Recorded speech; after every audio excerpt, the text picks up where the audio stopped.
அனைவருக்கும் வணக்கங்க. இப்போ தை முதல் நாளை நம்ம பொங்கலா கொண்டாட போறோங்க.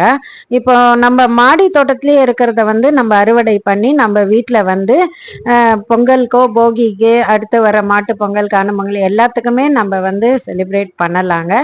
இப்போ அனைவருக்கும் இனிய பொங்கல் நல்வாழ்த்துக்கள்ங்க. தமிழர் திருநாள் சொல்றோம் இல்லையா, அது எல்லார் வீட்லயும் பொங்கல் நல்லா பொங்கணுங்க. உள்ளமும் பொங்கணும், இல்லமுத்திலையும் நம்ம நல்லா செழிப்பா இருக்கணுங்க.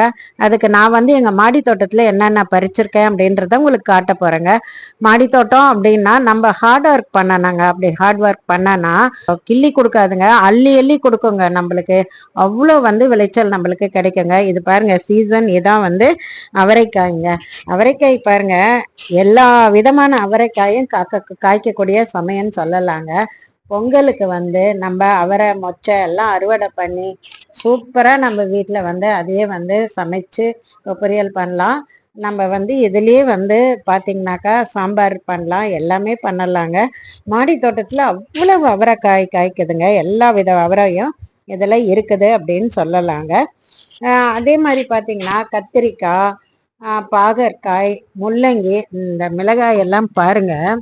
நீங்க ஒரு அரை அடி நீளம் இருக்குங்க. இந்த பாருங்க, மிளகாயிலே எத்தனை வகை இருக்கு.